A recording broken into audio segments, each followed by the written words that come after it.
that one person from the precinct just go and pick up. I tried to make a packet of 25. We said this was going to be a mini canvassing, so you get 25. If you want to count out more, there are some of the candidates have more materials. But I also want to state you may not take anything off of the wall of where we have our stuff here in the office for people that come in off the street.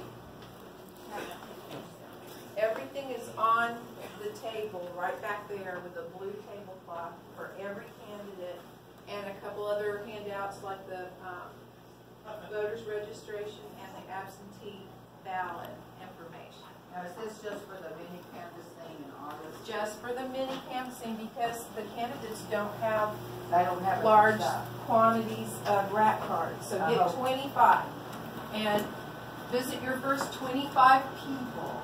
But anyway, here are some things to think about when you're talking with your folks. On the bottom still, so be careful.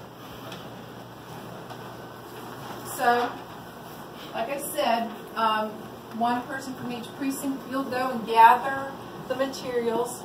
The bags come in 100, just grab the bag of 100, okay? And you can save them for later. But right now, let's focus on 25 that you want to hand out. Read over the literature so we know about our candidates. Look over your turf list. Where are you going to go? Who are the 25 people that you really want to target? Talk about what day are you going to do it. Unfortunately, I did hear that Norm Bossert's big thing at Sullivan Park is the 25th of August. We tried to put a few dates out there, but that's up to your precinct whenever you want to get out there and do it. Talk about the day, the time to meet, where you're going to meet. You might meet in the parking lot and then go from there. And think about these things as you plan. Who will lead the walk? Who's going to take some notes?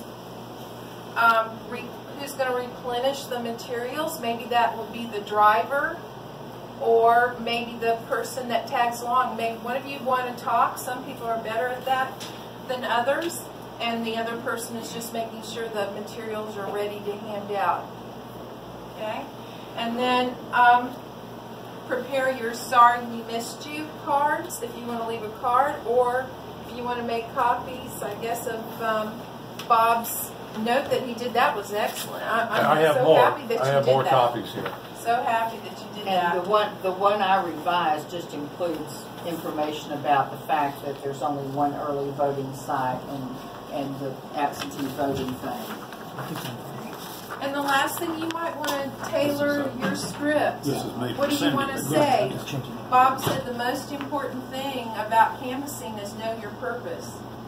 For me, I'm thinking my purpose is, hi, my name, I'm here because I want you to know about the candidates. That's all I'm going to say unless they ask me something. Prepare the script. How are you going to greet? Just kind of think about that. You might want to jot it down so that everybody's on the same page. So there you go. There's for the next however long it takes you to get ready. One of the things that I've told people about canvassing is that, there's always this emphasis on asking the person at the door, what their concerns are. But we all, when we canvass, we need to have, at least 2 or 3 things about that we can say about each candidate's positions or values or goals or whatever.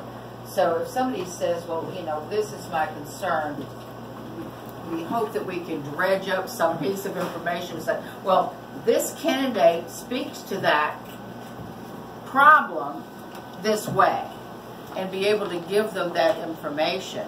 And so it's just basically really important that we know something about our own candidates other than just their name. We need to know where they stand on certain things, and that's just our job is to be informed about that.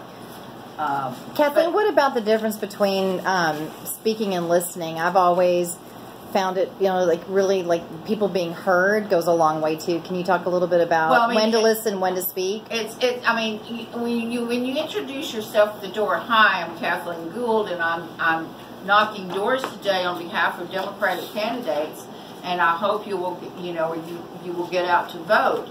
And do you have any concerns or questions?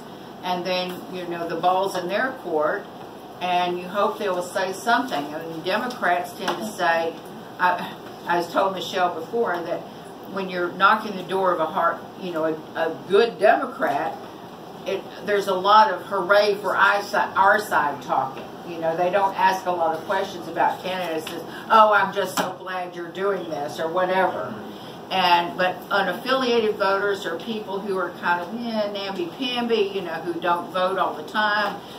They may have questions or things they want to say. And so the goal is to sort of let them talk, but be ready with information that answers their concern, or at least puts some information in their head about here's what where our candidate stands on this problem for you, whether it's healthcare or education, jobs, whatever. So, and then to also say, if you really don't know, to say either here's their website or I don't know, but let me make a note of that on my canvassing sheet and I will get back to you. And then you, by God, get back to them. Because your canvassing sheet will generally have a phone number on it. Make sure the phone number is accurate and get back to them on it.